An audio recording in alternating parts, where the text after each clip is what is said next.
Hi, I'm Mark and I'm passionate about English. It's June the 2nd, 2013, and this is the second mini lesson for you that will be on YouTube. Okay, so one friend commented on the first mini lesson yesterday, June the 1st, and said that because I hadn't shown you the bag, that it looked like, well, the expression she used was a fix. So that means that I actually had planned to choose that idiom rather than being at random. And random means without planning or without choosing. So for today's idiom, I will show you the bag. Here it is. And I'll show you picking an idiom just to prove that it is completely at random. Okay, so let's have a look at the idiom for today. Okay, now the idiom for today is out of this world. So if I said to you, I went for a meal last night and it was out of this world, or I could say the restaurant was out of this world, it means it was absolutely fantastic. It was marvelous, wonderful, just perfect. What it kind of means is it's unbelievable, but we just use this for saying something was absolutely great, wonderful, fantastic. Let me think of another example. Well, you could say it for a restaurant, a meal, a hotel, all kinds of things. It's a very common idiom. Okay, let's have a look at phrasal verb. Here's the bag. You can see me choosing. Let's have a little look. Okay, so the phrasal verb. Okay, the phrasal verb, let me show you, just in case. Don't know if you can see that, but it says fall out. Okay, so yesterday we had a phrasal verb, hit it off. And I explained to you that hit it off means when you meet someone and you get on with them very easily and quickly, you hit it off. Now, to fall out, well, it's not the opposite, but let's say you become friends with that person and you have an argument with them or some problem, and then you tell your other friend, you say, I've fallen out with my friend, or I fell out with her or with him, or you could say, I really hope we don't fall out. Well, actually we would say, I really hope we don't fall out over this or about this. So fall out means become unfriendly or not friends anymore. Okay, so that's the phrasal verb for today, to fall out. And the last one, a collocation. So here's the bag. I'm going to get some, as I think I just told you, some nice little bags, make it a little bit more attractive. Okay, so, yes, the collocation is, let's show you, casual acquaintance. Okay, casual means not strong, not intense, and acquaintance means somebody you know. So, a casual acquaintance is somebody you know, but you don't know them very well. So it's not a boyfriend, it's not a girlfriend, it's not your wife, it's not your husband, it's not a family member. It's just somebody that you kind of know, as I said, but not very well. A casual acquaintance. Okay, so that's your collocation for today. And as I explained before, collocations are words which often go together. So you wouldn't really say a casual girlfriend or a casual friend, for example, but casual acquaintance goes together very well in English and sounds natural. Okay, time for your joke of the day. Let me get my joke book and just open it randomly. So I told you random earlier. Randomly is, of course, the adverb. Okay, I'm going to have to take my glasses off to read.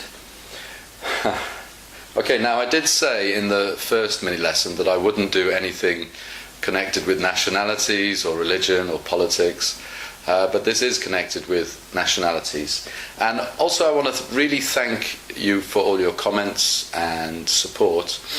And in particular, one French girl, Anne, and a German girl, Antje, both were very helpful with suggestions and sharing my video. So I can see one of these is kind of about a French person and the other is about a German. And it's about pronunciation, actually. So the first joke is: a Frenchman staying at a London hotel phones room service. So room service, if you don't know, is when you telephone and the person in the kitchen or somebody from the hotel actually comes to your room to give you your meal or another towel or something like that. Room service. And the Frenchman says, "I would like some pepper, please." Room service says, "Certainly, sir. Black pepper or white pepper?" "Neither," says the Frenchman. "I want toilet pepper." Okay, so this is a very typical example of how some nationalities say things which to a native English speaker sound completely wrong. So when a French person says pepper, they mean paper, but they say pepper. So obviously the room service person misunderstood and asked them, "Do you want black pepper or white pepper to put on your food?" All right. And the next one I can see is about a German accent. So the joke is: a German jumps into a river to save a dog from drowning. A passerby asks, "Are you a vet?" And the German replies, "A vet? I'm bloody zoking." Okay, so now Germans often don't pronounce the W in English. Instead of wet, they say vet. So the passerby, a passerby means someone just coming past, they don't know each other, just walking past or whatever. So the passerby says, "Are you a vet?" Now a vet is someone who helps treat animals who are sick or injured or so on. So because he's rescuing a dog and looking after the dog, he says, "Are you a vet? Are you an animal doctor?" Although we don't really say animal doctor in English.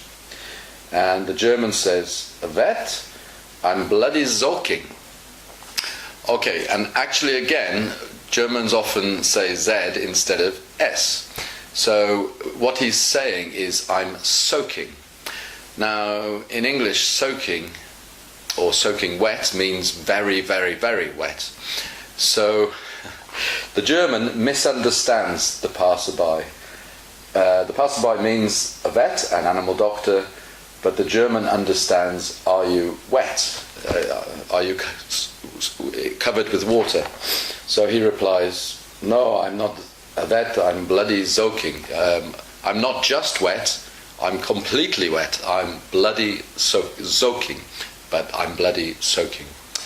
And bloody is a very mild, naughty word in English. We can say the film was bloody marvellous, the food was bloody delicious. It's a lot less strong than some other words which I will be teaching you in my courses beginning in September. I won't do any of those during these mini lessons. But bloody is a very, very useful word. Just to emphasize, it's a bit like really. So it was really hot, or it was bloody hot. We use it a lot, and it's not really so strong. So you can use it in many occasions, but probably not a job interview, for example. Okay, so that's your mini lesson for today. We had out of this world as the idiom, fall out as the phrasal verb, casual acquaintance as the collocation, and once again, you got lucky. 2 jokes instead of 1. Okay, don't forget to check out passionateaboutenglish.com. That'll give you more information. The website's not complete yet, but you can have a look and watch my intro video to my courses, and also Annabelle's intro course to her IELTS exam course. And also we've got a little video together just giving you a little introduction to our courses together. Okay, thanks so for watching. For the bass riff for you your second mini lesson in June. If you haven't watched the first one, you'll need to if you want to win the first 3-month course for free. All you need to do is name the artist and the song that the bass riff that I play comes from. Okay, so this is the bass riff from, I nearly told you the answer. This is the bass riff from, I did it again, for today's mini lesson.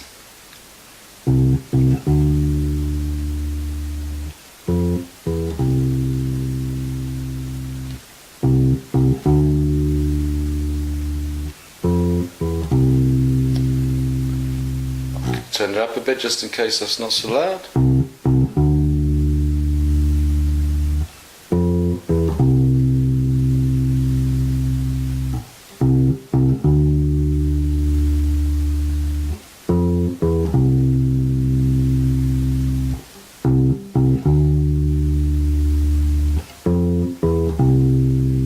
Okay, so that's from a very famous song, going back to the early 80s. I'll give you a clue. It was a band with 3 members and very, very popular at the time. Okay, that's your bass riff for the second mini lesson, and I hope you learned some English, and see you tomorrow. Okay, bye for now.